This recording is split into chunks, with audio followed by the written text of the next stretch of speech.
Hello po, magandang umaga sa ating pong lahat. Ngayon ay naririto po tayo sa ating programang Letter from Our Lover.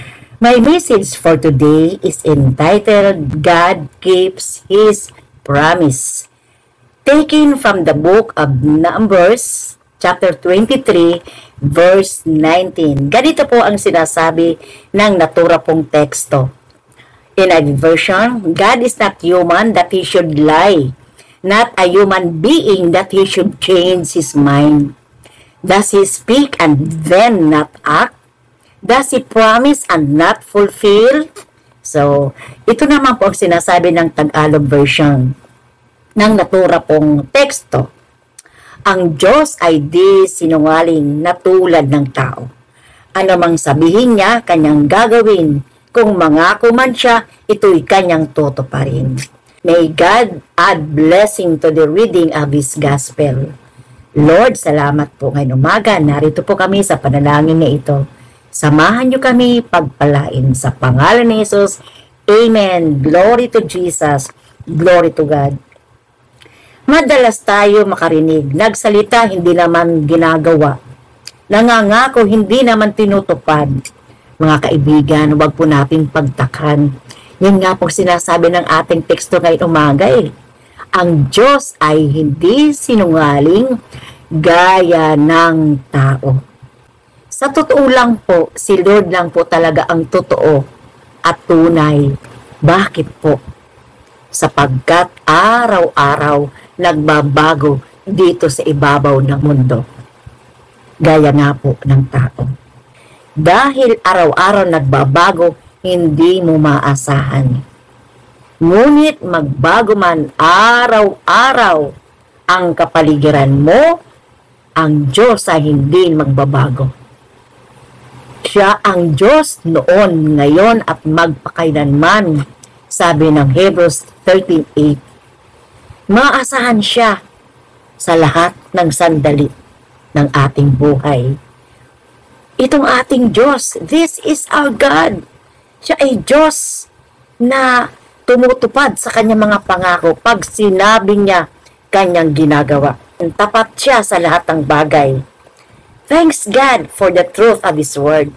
Kaya paniwalaan mo lahat ng nakasulat sa Biblia. Lahat ng kanyang sinabi, paniwalaan mo. Gaya nga po ng sinasabi sa Isaiah 41 verse 10. Ako lisa sa iyo, huwag kang matakot, huwag mangamba, palalakasin, tutulungan, iingatan at ililigtas ko kayo. So paniwalaan po natin ito. Sabi rin po ng Philippians 4:19, at buhat sa kayamanan sa langit ay kayang ibuhos ng Diyos ang pagpapala sa ating lahat sa pamagitan ni Kristo na ating Panginoon. At ito pa rin po mga kaibigan, mga ilan pong linalatag ko po sa inyo para maniwala po tayo. Ang Diyos natin hindi nagbabago. Ang Diyos natin ay mapagmahal na Diyos. Sabi po ng John chapter 14 verse 2 and 3. Sa bahay ng aking ama ay maraming silid. Kapag naipaghandaan na ni Lord tayo ng silid sa langit, babalikan tayo ng ating Panginoon.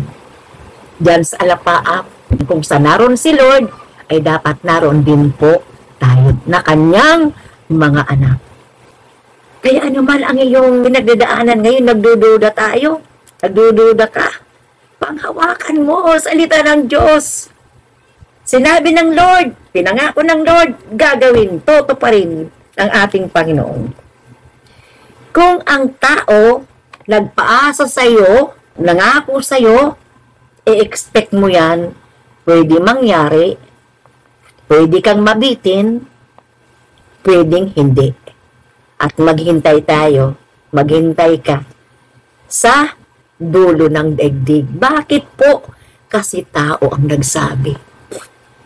Tao, nagbabago. Hindi perpekto.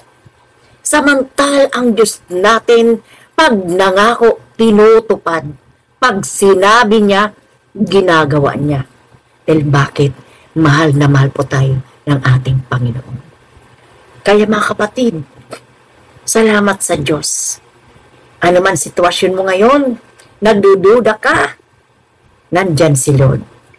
Alisin mo ang pagdududa mong yan. Dahil tapat si Lord. Tapat ang nangako sa atin. Lahat ng kanyang sinabi, toto pa rin po niya yan. Gagawin niya yon para sa iyo. Dahil mahal po tayo ng ating Panginoon. Why? Because God keeps His promise. Tumutupad si Lord sa kanyang pangako sa atin. Kaya maraming salamat po. Ngayon umaga naway nakatulong sa atin, sa inyong lahat mga kaibigan. Kayo po na aming mga tagapakinig.